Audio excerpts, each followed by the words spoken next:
titulado Suplementación de vitaminas en la enfermedad renal crónica, el cual será impartido por la doctora Gabriela Gutiérrez Salmián, especialista en enfermedad renal. En unos minutos vamos a dar inicio.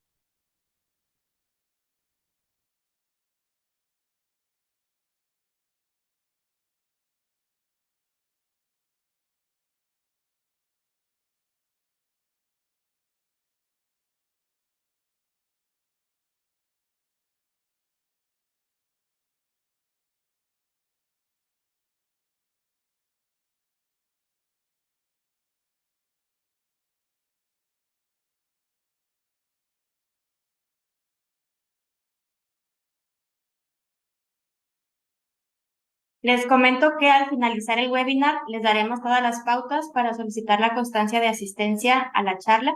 Es importante que estén presentes con un mínimo del 50% de la plática para poder hacer válida su constancia. ¿De acuerdo? Entonces, mínimo el 50% que estén presentes para poder hacer válida su constancia.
Bueno, llegó la hora de comenzar. Les presento a la doctora Gabriela Gutiérrez Salmián. Ella es licenciada en nutrición y ciencia de los alimentos, es maestra en ciencias de la salud con especialidad en investigación clínica y doctora en investigación en medicina. Está certificada para el uso de nutracéuticos y alimentos funcionales en la práctica clínica. También cuenta con diversos diplomados en nutrición renal, apoyo nutricional con especialidad en pacientes críticos, así como en docencia y metodologías activas. La doctora Gabriela Gutiérrez Salmián es docente en la Universidad del Ejército y la Fuerza Aérea Mexicana, en la Universidad Autónoma del Estado de Hidalgo, también en el Tecnológico de Monterrey y en la Universidad de Anáhuac de México, en donde también coordinó el doctorado en Ciencias de la Nutrición. Es miembro del Sistema Nacional de Investigadores Nivel 1, es autora de 64 artículos científicos y 23 capítulos de libros. También es fundadora y jefa del Servicio de Nutrición del Centro de Especialidades del Riñón, CER, en donde brinda atención a pacientes que viven con enfermedad renal crónica con y sin tratamiento sustitutivo, así como en protocolos de trasplante. Sin más preámbulos, es un gran gusto tenerla aquí, doctora, en este webinar y esperemos que todos disfruten de la ponencia. Nos vemos más tarde para la ronda de preguntas y respuestas. Y pues le cedo la palabra, doctora. Muchas gracias, Pau. Y bueno, pues por supuesto, en primer lugar, iniciar con el agradecimiento, por supuesto, de colaborar con ustedes. Siempre es un gusto. Y en esta ocasión, lo que vamos a revisar es la parte de suplementación de vitaminas en enfermedad renal crónica, particularmente vertido a el tratamiento sustitutivo con hemodiálisis. Y bueno, ahorita vamos a ver, no vamos a revisar todas las vitaminas porque es muchísima la información, entonces más bien lo que planeamos justo es como esta serie de webinars para cubrir los distintos micronutrientes orgánicos, ¿no? Entonces, les cuento un poquito de qué es lo que vamos a revisar en esta sesión. En primer lugar, generalidades de las vitaminas, muy brevemente. Ahora, después vamos a ver vitaminas aplicadas, como les decía, al tratamiento renal sustitutivo, específicamente la hemodiálisis. Y de las vitaminas, las que vamos a revisar son la B9, B12, la vitamina C y la vitamina K. De todas ellas, vamos a revisar sus mecanismos moleculares, después la evidencia que se tiene en cuanto a las recomendaciones en el paciente hemodiálisis y posteriormente, pues si hay o no hay evidencia suficiente para esta recomendación, ¿no? Y con lo que me gustaría que se quedaran es con la parte que vamos a ver de efectos no tradicionales de las vitaminas, que creo que es lo más relevante, al menos de esta sesión, desde mi muy particular punto de vista.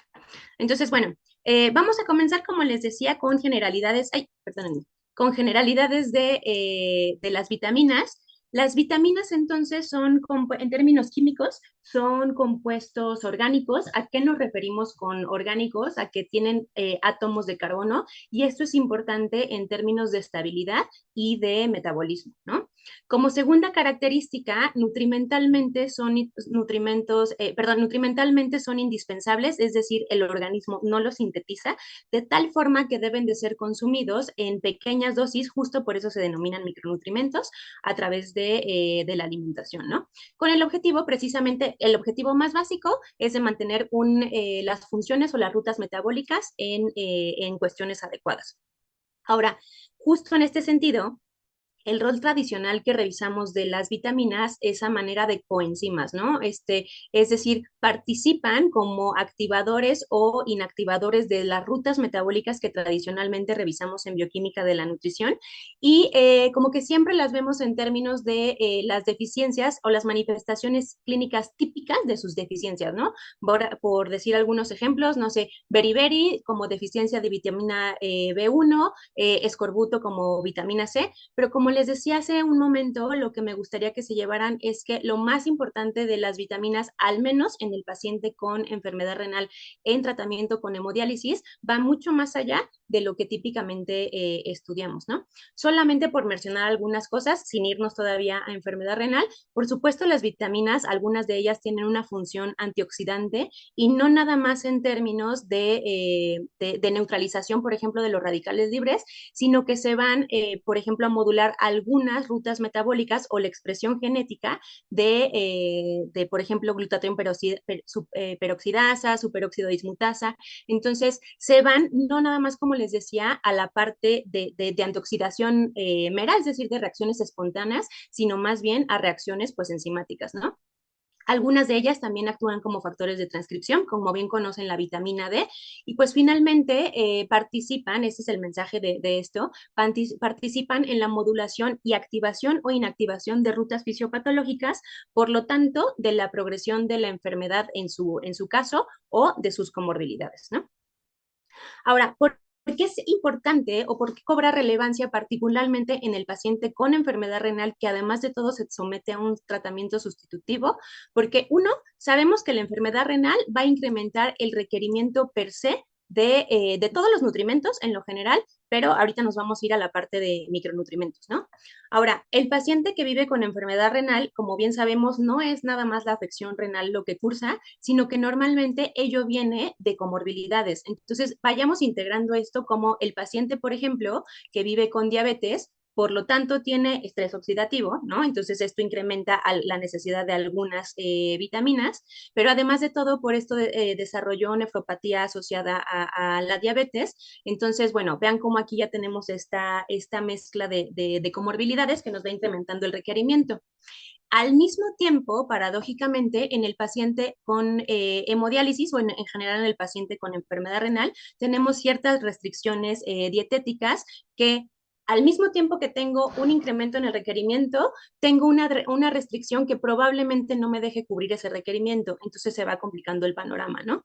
Sumado a las interacciones fármaco-nutrimento que debemos de considerar, por supuesto, alteraciones en la absorción. Pensemos en un paciente con uremia que obviamente se altera la permeabilidad del tubo digestivo, se altera la microbiota, que eso es también todo otro rollo en particular al cual no vamos a entrar.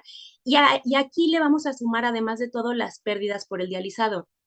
No todas las vitaminas se pierden por el proceso hemodialítico, pero sí, por ejemplo, particularmente las hidrosolubles, obviamente, excepto la vitamina B12, como lo vamos a ver después. Pero fíjense en este dato, las pérdidas multivitamínicas por el proceso dialítico que se tiene que llevar a cabo sí o sí, van, por ejemplo, desde el 20% hasta más de la mitad de la concentración que se tiene en sangre, por ejemplo, de la vitamina C, ¿no? Entonces, ciertamente todo esto se vuelve en un incremento muy, muy, muy significativo en el requerimiento en contraparte a lo que podemos cubrir o no, ¿no? Entonces, vamos a empezar a ver algunas de estas vitaminas. Como les decía, vamos a iniciar con precisamente el ácido fólico, la vitamina B9, y aquí les presento las dos isoformas en las que lo metabolizamos, ¿no? El folato, que como se fijan tenemos solamente el grupo carboxilo listo para unirse a un metal y entonces por lo tanto formar la sal, y el ácido fólico, que es la forma sintética y justamente está en esta parte de ácido, ¿no? De ahí su nombre. Vean cómo la única diferencia es que aquí tengo la valencia para el metal y aquí lo tengo como parte de ácido. Entonces, nada más para que lo tengamos en consideración, la parte de ácido hace que el ácido fólico precisamente sea más soluble y por lo tanto se absorbe mejor. Ahora, esto quiere decir que también se va a perder más en el proceso dialítico. Tradicionalmente consideramos al ácido fólico, así como la vitamina B12, como su rol en la eritropoyesis. Fíjense, para la IDR, ustedes saben que es de 400 microgramos al día. Para un paciente que tiene una eritropoyesis incrementada, como es el paciente con enfermedad renal, nos vamos hasta 1 miligramo por día. Y siempre, bueno, en pacientes con riesgo cardiovascular, como lo son los pacientes con enfermedad renal, también nos vamos a esta parte de la protección por la hiperhomocisteinemia, ¿no? En esto se han documentado que la suplementación o dosis de entre 5 y 10 miligramos por día de ácido fólico disminuye significativamente la hiperhomocisteinemia, que eso lo veremos después para ver si realmente nos brinda una protección cardiovascular, ¿no? Ahora, en términos metabólicos, en términos de las rutas moleculares que les decía anteriormente, ¿cómo es que el ácido fólico hace que o participa en este metabolismo de homocisteína? El ácido fólico esencialmente siempre va a participar como donador de metilos, ¿no? Entonces, cuando no tenemos ácido fólico o cuando no tenemos metilos, en realidad se sintetiza más ácido fólico, perdón, más homocisteína, de tal forma que incrementa el riesgo cardiovascular. Justo por eso se ha documentado que la suplementación con folato restablece la metilación y por lo tanto la expresión genética y entonces disminuye la hiperhomocisteinemia. Ahora, aquí les presento brevemente, perdón que no se vea tan claro, pero bueno, creo que sí se alcanza a ver la participación.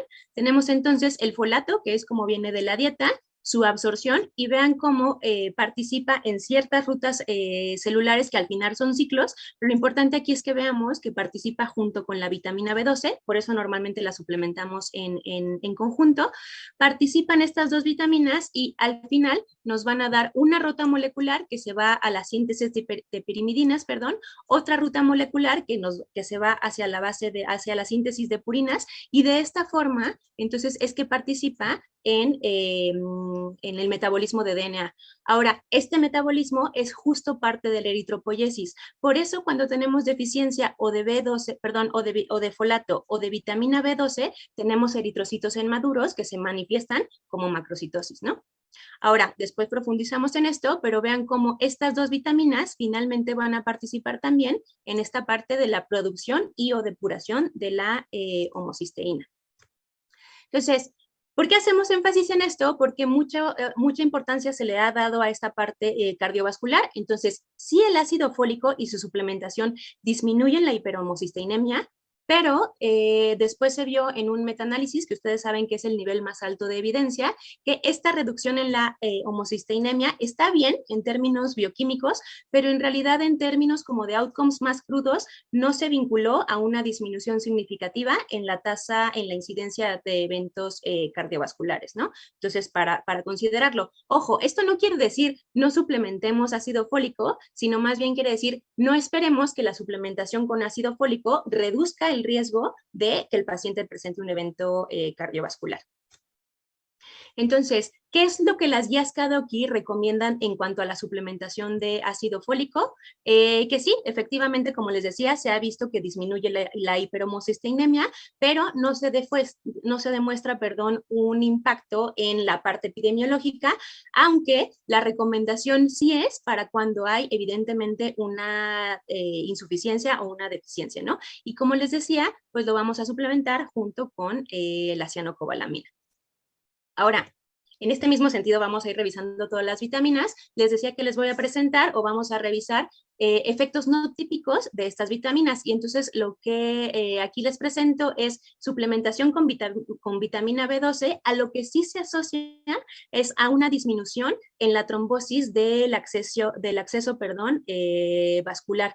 Y esto es súper importante porque recuerden que nuestros pacientes con fístula, de entrada son los pacientes que menos se infectan versus el acceso con catéter. Y entonces, al disminuir la trombosis de la parte arteriovenosa, entonces disminuye el riesgo de que el paciente, por ejemplo, se brinque sesiones porque no se pueda funcionar o no se pueda conectar, se disminuye el riesgo de una propia trombosis, digamos, como más sistémica, y en general esto sí se va a vincular de forma indirecta a la disminución en la tasa de eventos cardiovasculares y dos, muy importante, en otras cosas que vemos en la práctica cotidiana y normalmente no vinculamos a los micronutrimentos.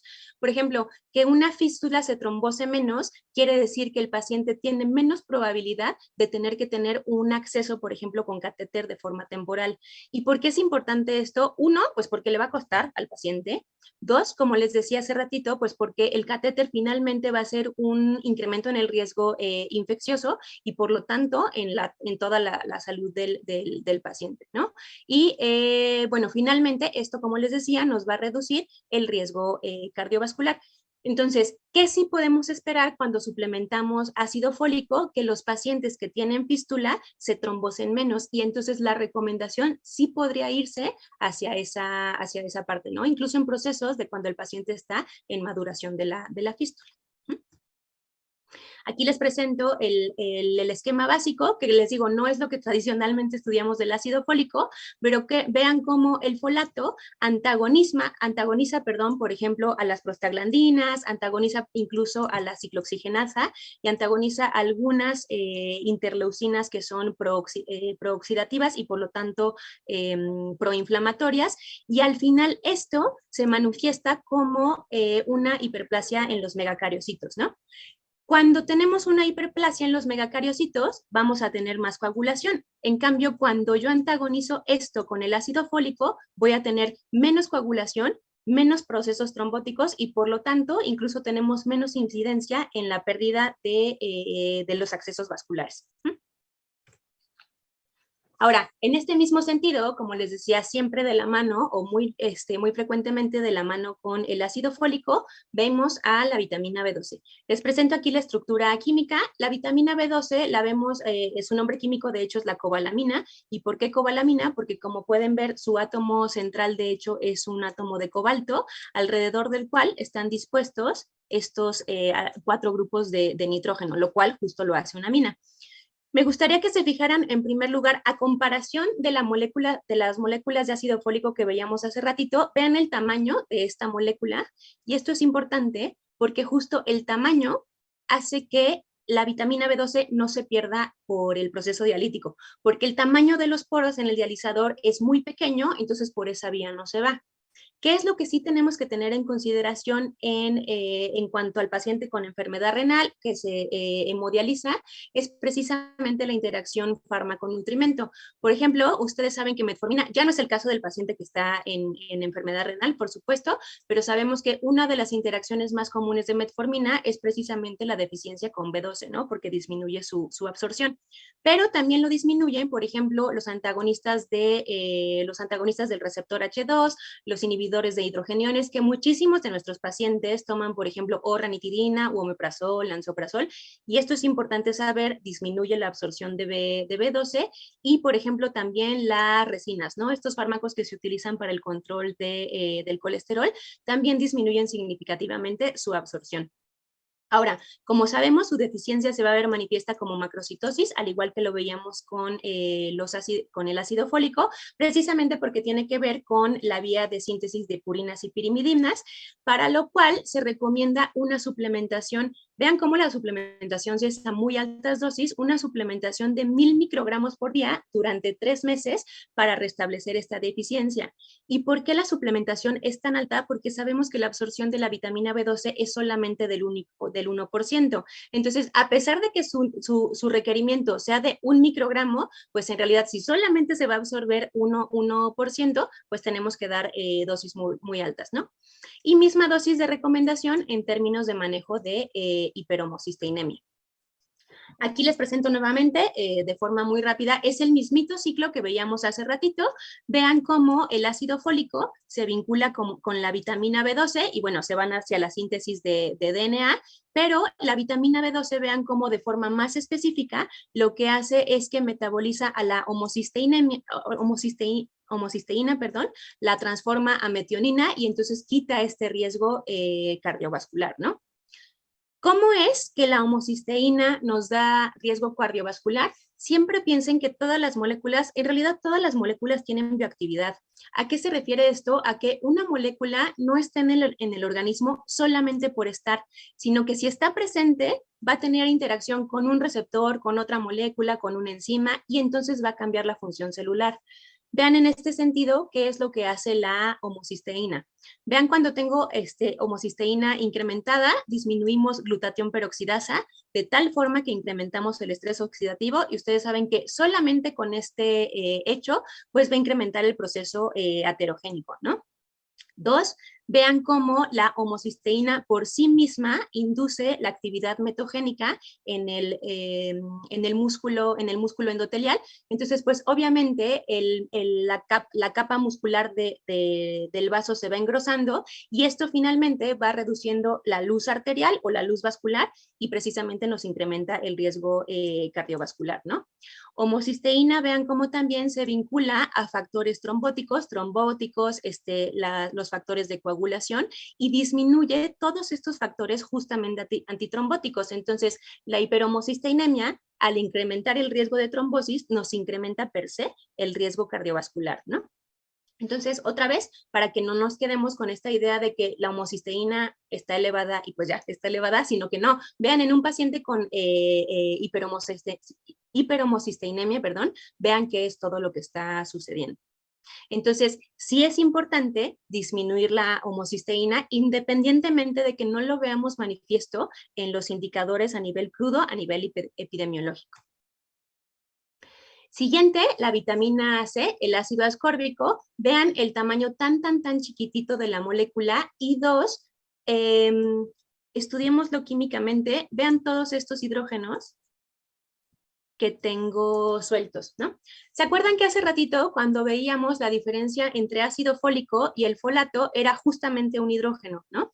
¿Qué es lo que le hacía el hidrógeno al ácido fólico? Lo hace más soluble. ¿Y por qué se hace más soluble? Acuérdense de sus clases de química, de bioquímica. Cuando tengo hidrógenos, los hidrógenos justo hacen estos puentes que se llaman puentes de hidrógeno, hacen los puentes de hidrógeno con el oxígeno del agua y entonces tienen esta interacción que lo solubiliza en mayor medida. ¿Y por qué es importante? Porque si se acuerdan, la vitamina que veíamos al inicio que más se perdía en el dializado, pues precisamente es la vitamina C, porque precisamente es la más hidrosoluble, ¿no? Vean cómo aquí tenemos reporte de pérdidas hasta el 40%, en la diapositiva que les presentaba anteriormente, incluso iba hasta el 66, es decir, a más de la mitad de la concentración de vitamina C que tenemos por sesión de hemodiálisis. Entonces, pensemos en esto como que además de todo es un proceso sumativo, ¿no? O sea, si mi concentración de vitamina C disminuye a la mitad y el paciente no alcanza a reponerla para la siguiente sesión, entonces ahora imagínense que estamos aquí en 100, ¿no? Nos bajamos a la mitad, vamos a estar en 50 de vitamina C. A lo mejor el paciente come, tiene algún replenishment y nos vamos a 80, pero no llegamos al 100%. Entonces, ahora de 80 nos vamos a bajar a 40. Y entonces vean cómo esta disminución en la concentración sí se va haciendo acumulativa, ¿no? Por eso se ha recomendado su suplementación con 250 miligramos, pensando en que el paciente con enfermedad renal en procesos dialíticos está en un déficit de vitamina C.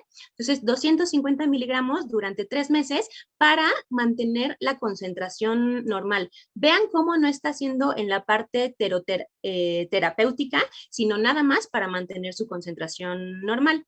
Ahora, algo interesante que les decía era los roles no tradicionales. Se ha visto alguna asociación inversa con niveles de hormona paratiroidea, y ustedes saben que mientras más hiperparatiroidismo tengamos, pues el fósforo va a subir, ¿no? Y si sube el fósforo, perdón, sube el riesgo cardiovascular. Entonces, bueno, adicional a la concentración normal, estaríamos disminuyéndole este riesgo cardiovascular, y ahorita les voy a presentar un estudio en el que se vio que también disminuye la concentración de LDL. Entonces, si yo sumo estos dos, finalmente tengo menos riesgo cardiovascular, al mismo tiempo de tener un incremento en la calcemia.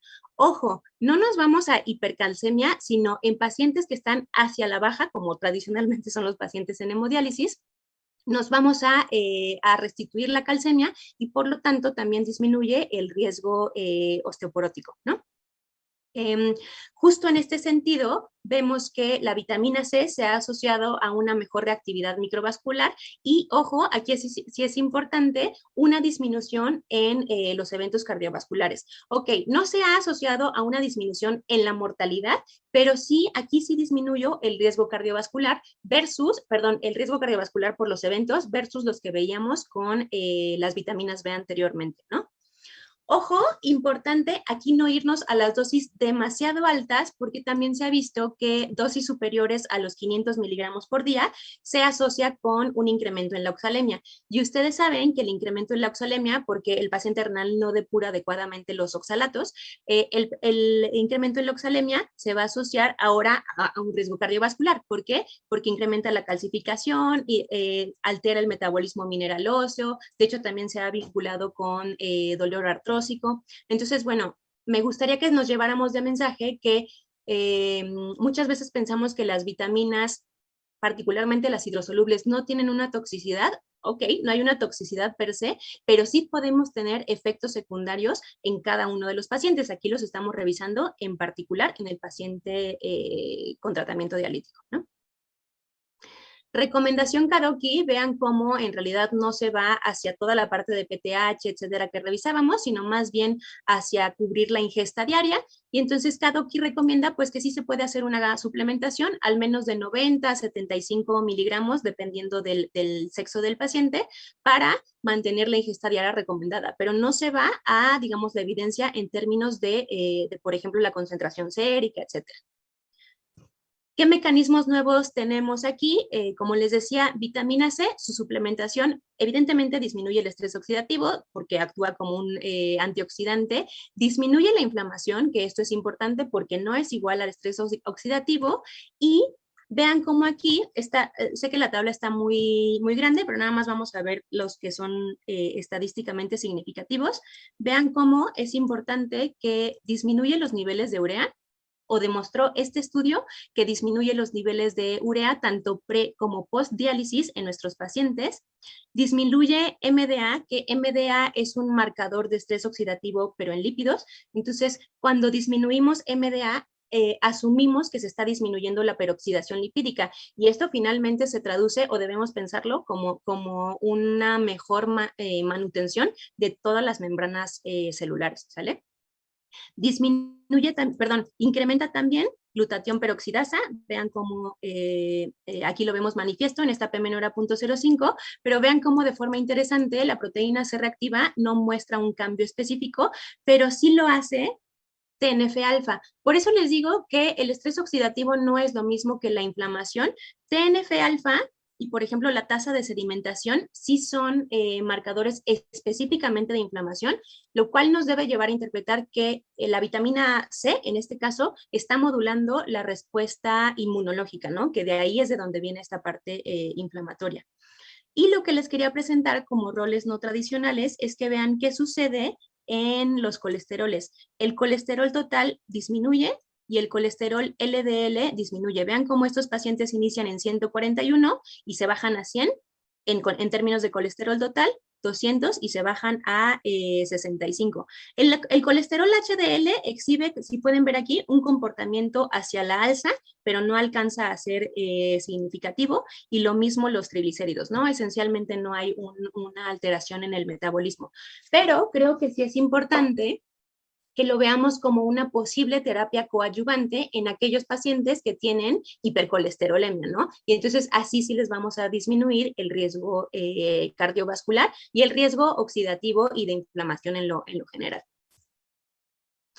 Y por último, tenemos a la vitamina K. La vitamina K se me hizo de sumo interés. Ahorita revisamos sus mecanismos. Entonces, la vitamina K esencialmente tiene dos isoformas en la forma natural como filoquinona, es decir, así viene como parte de los alimentos. La vitamina K2 como menaquinona, que es la que se produce como fermentación en el tubo digestivo, es la que producen las bacterias. Hay más de 10 isoformas de las menaquinonas, por eso si se fijan aquí, no tenemos un radical en específico, sino en lo que va cambiando es en la longitud de la cadena, pero en términos de bioactividad esencialmente es la misma.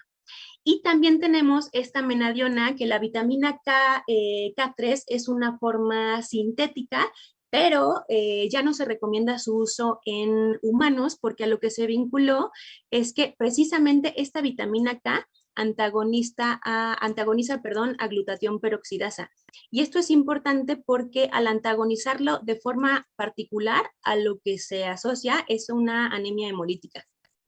Entonces, por ejemplo, como en esta enfermedad de las habas, este fenómeno que se presenta, lo mismo se veía con la suplementación de la vitamina K sintética, entonces, bueno, por eso ya no existe esta recomendación. Tradicionalmente, como ya bien lo sabemos, siempre lo vinculamos a los procesos de coagulación y precisamente por eso siempre tenemos debemos de tener en mente esta interacción fármaco-nutrimento con los anticoagulantes, pero específicamente con la warfarina, ¿no? No precisamente con, por ejemplo, los clopidogrel y otras formas, porque tienen diferentes mecanismos de acción. Lo interesante de la vitamina K es que también participa en el metabolismo mineral óseo, no nada más a nivel hueso, sino a nivel arterial.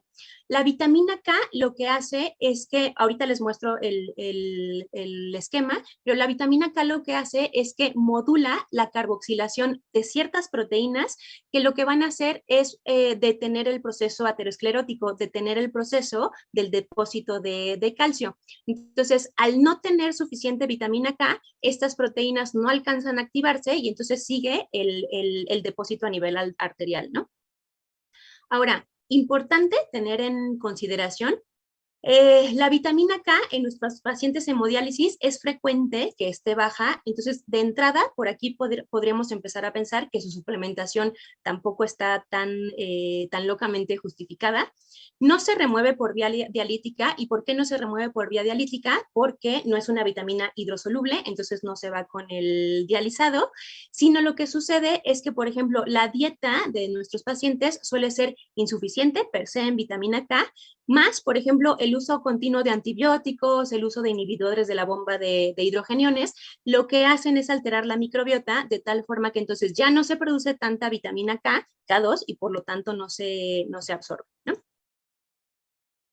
Entonces, ¿qué es lo que nos ha mostrado la evidencia? La suplementación de vitamina K disminuye, de hecho, ahorita les presento, como les digo, el diagrama, disminuye la inactivación de las proteínas que se encargan digamos, de disminuir la calcificación, y por lo tanto la suplementación de vitamina K al final reduce riesgo de la calcificación vascular. Y esto debemos entenderlo como una disminución en lo general del riesgo cardiovascular de nuestros pacientes. Entonces, vean, este es el esquema. Tenemos a la vitamina K en su ciclo, el cual no vamos a entrar muy profundamente, pero al final lo que me gustaría que vieran es que la vitamina K participa en la carboxilación de estas proteínas, que se llaman proteínas de matriz. Esta en lo particular es la G1, pero participan en la calcificación tanto ósea como a nivel vascular. Entonces, cuando no está carboxilada, está inactiva. A través de la vitamina K o junto con la vitamina K se carboxila, como pueden ver aquí ya tiene el ácido pegado, y esto es lo que esta proteína ya carboxilada agarra a los iones de calcio y no permite que se sigan depositando en la pared arterial, entonces disminuye el riesgo de aterosclerosis, ¿no? Vean cómo aquí lo que hace en cambio la warfarina es antagonizar este ciclo de tal forma que paradójicamente la warfarina, ok, reduce la trombosis, pero por esta otra vía nos está incrementando un poco más el riesgo cardiovascular. Aquí les ejemplifico finalmente, proteína activa, entonces sin calcificación, proteína inactiva porque no se carboxila, porque no tengo vitamina K, vean cómo entonces empezamos a tener calcificación y esto me sube el riesgo cardiovascular. Entonces, ¿cuál es la recomendación o lo que la evidencia nos sugiere? Es que se pueden suplementar alrededor de 500 microgramos, no miligramos, microgramos por día de vitamina K, y esto nos va a reducir el riesgo cardiovascular, ¿no? Kadoki, ojo, a lo que se vuelca es precisamente a la interacción fármaco-nutrimento. Entonces, no dar suplementación y de hecho vigilar la dieta en cuanto a la vitamina K en aquellos pacientes que están con medicamentos anticoagulantes, pero particularmente las warfarinas y las cumarinas. No habla de los otros, por ejemplo, que son como ácido acetilsalicílico, clopidogrel, que no son medicamentos anticoagulantes per se, sino son más bien antiagregantes. Entonces, ahí habría que individualizar el tratamiento y revisar cuál es la evidencia con estos pacientes, ¿no? Entonces, para finalizar esta parte de las vitaminas, me gustaría que viéramos este ejemplo en el cual se demostró precisamente el mecanismo que acabamos de ver de la vitamina K, ¿no? Entonces, esto se revisó en el sitio arteriovenoso, en la parte de la fístula, y como pueden ver, lo que se revisó es el grosor de la íntima, es decir, como un indicador de calcificación, ¿no? Entonces, aquí tenemos a pacientes, ¿les borro? Tenemos pacientes normales, vamos a decir, pacientes sin enfermedad, pacientes que están tomando vitamina K, pacientes con enfermedad renal, que vean cómo la sola enfermedad renal incrementa significativamente esta íntima a través de su proceso del calcio, pero cuando les doy vitamina K de forma preventiva, vean cómo disminuye, y más importante, cuando se los doy de forma terapéutica, también disminuye. Ahora, sí me gustaría señalar aquí que hay una diferencia en que solamente tenemos un efecto, o sea, tenemos una desviación estándar más grande cuando lo damos de forma terapéutica, pues precisamente porque las calcificaciones están progresadas en diferente etapa, ¿no?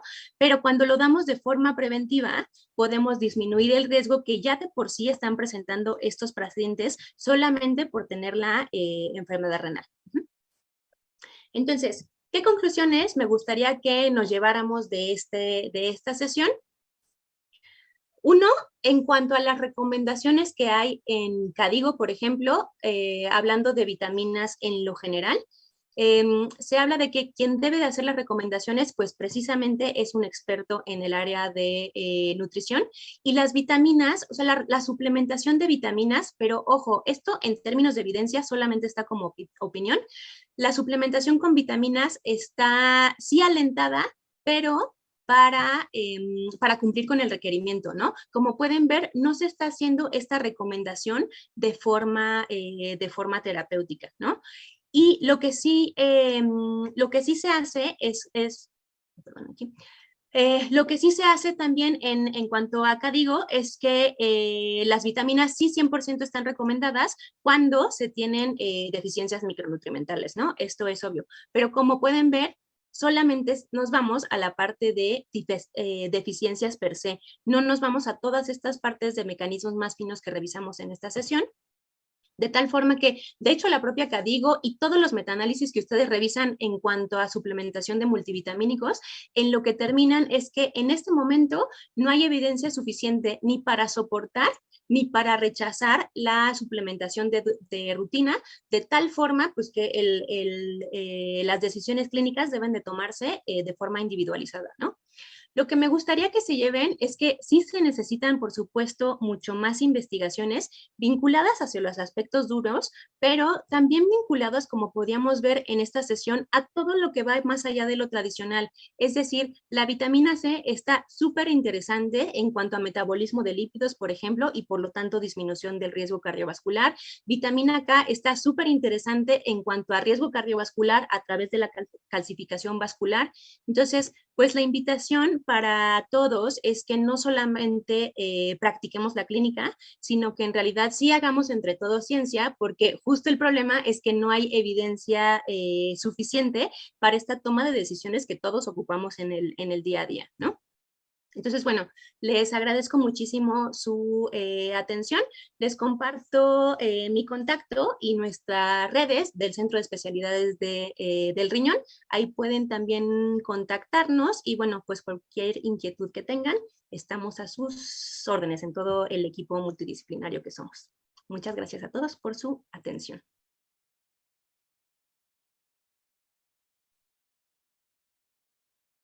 Muchas gracias, doctora, por la excelente ponencia. Y ahora vamos a pasar a la ronda de preguntas. Esta ronda vamos a asignarle unos 10, 15 minutitos para poder aclarar las dudas que tuvieron aquí, que fueron poniendo en el chat. Y trataremos de responderlas todas. Si por algo quedan algunas pendientes, vamos a tratar de estarlas respondiendo mediante Facebook. Entonces, vamos a dar lectura a la primera. Pregunta Alejandra. En el caso de la suplementación de vitamina C, se indica suplementarla por 3 meses. Después de esto, sería recomendable volver a suplementarla de tal manera que sea preventiva si se va a continuar la hemodiálisis a largo plazo. Sí, hola Ale, ¿cómo estás? O sea, sí, de hecho lo hace, casi todo en metabolismo lo hacemos a 3 meses porque es cuando, digamos, se estabilizan los indicadores, ¿no? Y casi siempre, Ale, a los 3 meses les volvemos a pedir, por ejemplo, cualquier marcador, cualquier bioquímico que estemos evaluando, y ahí tomamos decisiones. Lo que yo, o sea, no hay una guía, digamos, lo que yo les invitaría a hacer es a tomar decisiones individualizadas. Es decir, si estás con tu suplementación de 250 miligramos y ves que a lo mejor ya disminuyó LDL, a lo mejor te puedes ir, no sé, a un intento de suspender suplementación y ver en los siguientes 3 meses qué pasa. Si no se mantiene el efecto, te regresas a 250 o, opción B, puedes a lo mejor bajarte a una suplementación, no sé, de 100 miligramos y ver si esto te mantiene el efecto precisamente en este término preventivo del cual hablas, ¿no? Porque pues sí, no, la mayoría de nuestros pacientes se van a ir a hemodiálisis pues por siempre, ¿no? A menos que se trasplanten, nunca van a dejar sus procesos dialíticos. Y además, Ale, pues siempre van a ser pacientes de riesgo cardiovascular. Entonces yo sí me iría por ese esquema de suplementación. Espero sí haber contestado tu pregunta. Gracias. También nos pregunta Eleazar Rodríguez. Un paciente con diálisis peritoneal con retención de líquidos y urea elevada, ¿sería recomendable iniciar una suplementación de vitamina C? O sea, mi respuesta en primera instancia sería sí, a una dosis tal vez de 250. Creo que aquí es muy importante ver con el objetivo de qué, ¿no? Si el objetivo es disminuir la uremia, ok, pero entonces vamos a darle seguimiento como en pre y post diálisis, ¿no? Y hay que ver por qué el paciente realmente está urémico, porque qué tal que está comiendo, no sé, más proteína de la que en realidad debería estar comiendo los días que no se dializa, ¿no? Entonces, ir explorando esa parte. Yo no suplementaría vitamina D específicamente para bajar uremia, sino más bien me iría a algo más directo que te pego en los desechos nitrogenados y como adicional suplementar la vitamina C, pero no específico para la uremia, ¿no? O sea, si lo ves como en el whole picture de además del riesgo cardiovascular y todo esto, ¿me va a bajar uremia? Sí, pero no en específico para ello. Isela Miranda pregunta, ¿se podrían suplementar juntos o en un multivitamínico o individuales? Mi recomendación ahí sería ver el multivitamínico está bien, solamente que hay que ver en el multivitamínico si se está llegando a las dosis terapéuticas con las que se incide, o sea, que se recomiendan en los artículos, ¿no? Porque a lo mejor tu multivitamínico solamente te alcanza, no sé, para la dosis de 2 de estas vitaminas y te faltan algunas, entonces, bueno, a lo mejor ahí podrías complementarlo de forma separada, de forma individual. Sí. Yasmín comenta, gracias doctora, excelente ponencia. De igual forma, María Gamboa le agradece mucho. Dana Salinas, también excelente, muchas gracias. Elena Turcot, también gracias doctora, buenísima la ponencia. Por acá hay otra pregunta. ¿La suplementación en general tendría que ser pre-hemodiálisis o post-hemodiálisis? No, post. Como damos los suplementos, por ejemplo, orales, porque si se lo das pre, se te va a ir en el dializado. Entonces, más bien es terminando, o sea, en cuanto termine la sesión, no específicamente en ese tiempo, sino más bien que el paciente no se vaya a dializar para que des chance a que se absorba, ¿no? Sí. También preguntan, ¿la suplementación con coenzima Q10 en enfermedad renal crónica en hemodiálisis sería útil? Sí se ha visto que es útil, pero para diferentes outcomes, ¿no? Por ejemplo, con Q10 se ha visto que disminuye estrés oxidativo en lo general. Se ha visto que también algunas modulan ciertas partes de lípidos, pero eso creo que sí vale la pena, por ejemplo, hacer otra sesión específicamente con esas, porque además también se ha visto que tiene que ver con el metabolismo oxidativo, ¿no? No nada más a esta parte tradicional de antioxidación que nos vemos, pero sí lo revisamos con todo gusto. Excelente. Voy a dar lectura a unas preguntas que se hicieron mediante el Facebook. La primera es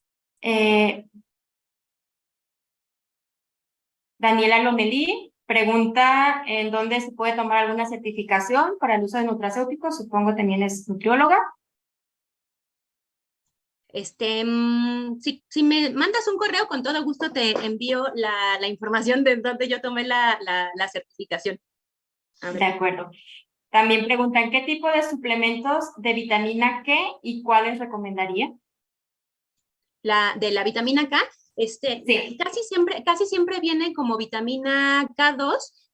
Yo honestamente me gusta más que como multivitamínico, me gustan más de forma aislada, porque como les decía a lo largo de la plática, como que sí busco aspectos muy particulares, o sea, como outcomes muy particulares en los pacientes, ¿no? Entonces, normalmente estos suplementos vienen como vitamina K2 y el chiste es que llegue a la dosis de 500 microgramos, que fue lo que manejamos aquí en la ponencia.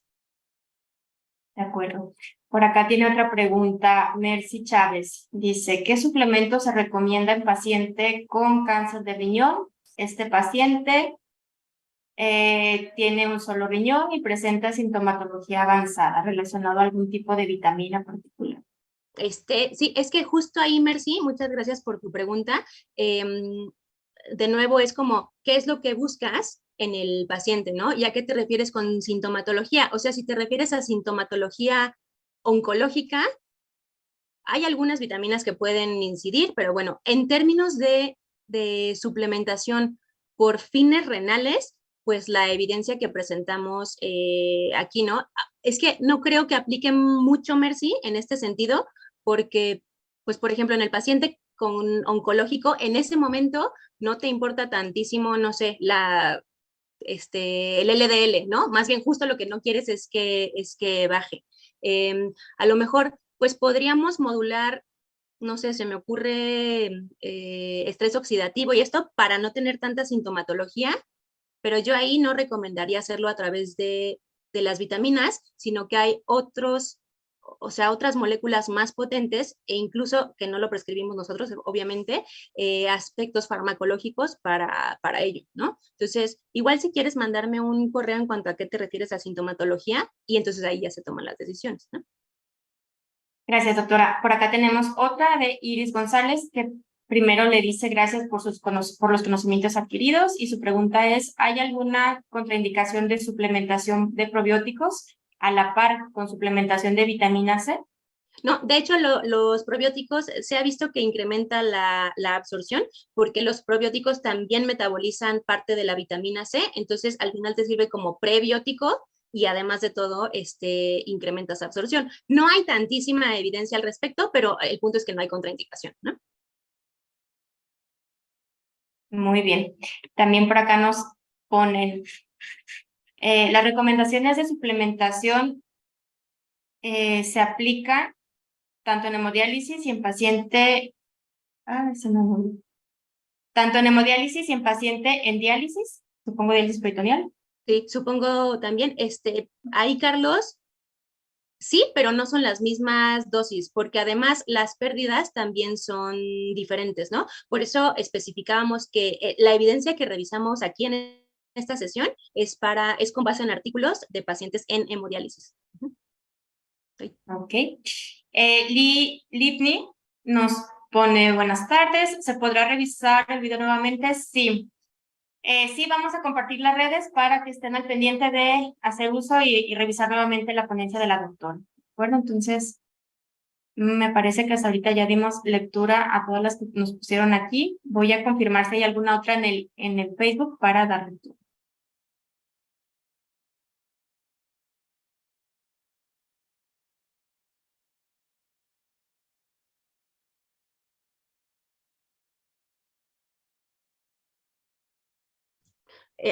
Igual aquí mientras Pau, Marlene pone que sí, un paciente que entiendo que va a ser sometido a trasplante renal, no tiene ninguna repercusión. No sé, Marlene, entiendo que te refieres a, por ejemplo, a metabólico, a micronutrientes que aquí hemos visto. No debería tener repercusión porque justo el riñón nuevo va a suplir esa parte de funcionalidad renal que ya no se está teniendo, ¿no? En este momento. Entonces, más bien debería regularizarse no el metabolismo solamente de los micronutrientes, pero el metabolismo en lo general. Ahora, también aquí tuvimos hace como un año un webinar que creo que lo tienen en los videos, justo de trasplante renal, porque el punto en el trasplante es que después de ello hay fármacos, particularmente los inmunosupresores, que hay que tener en consideración en términos nutricionales. Entonces, igual vale la pena que le eches una ojeada si tienes oportunidad. Muy bien, doctora, le siguen agradeciendo. Excelente ponencia, muchas gracias. Dice Mercy, Marlene también le agradece mucho. Y pues bueno, gracias, doctora, por esta excelente ponencia. Gracias por su colaboración. Es sumamente grato tenerla como invitada y estar trabajando con usted. Fue realmente un gran tema. Creo que esto nos contribuye mucho a todos los que tenemos esta práctica clínica con el paciente renal. Y pues nuevamente muchísimas gracias por impartir este tema. Gracias a ustedes por la invitación como siempre. No, muchísimas gracias a usted. Y bueno, para continuar, voy a mencionarles ahorita los pasos para poder obtener su constancia. Es necesario que ingresen al link que les voy a compartir en un momento en el chat y van a llenar sus datos, van a hacer clic en generarla y en automático se va a descargar al abrir pues esa ventana que les va a arrojar, ¿sale? Este enlace va a estar disponible única y exclusivamente desde este momento que termina la ponencia hasta el día de mañana al mediodía. Y recordarles que la constancia se descarga en automático en su dispositivo, no se les va a enviar por correo, ¿de acuerdo? De igual forma, si alguno de ustedes presenta algún problema para descargarla o guardar su constancia, algún error en el nombre o alguna situación relacionada, pueden hacer este mismo procedimiento tratando en otro navegador o en otro dispositivo, ¿de acuerdo? Y bueno, pues de igual forma agradecerles a todos ustedes por estar en este webinar. Les agradecemos mucho su participación y el que se hayan unido. Y pues nos vemos en los próximos webinars. Que tengan bonita tarde todos. Gracias. Buena tarde, hasta luego. Hasta luego.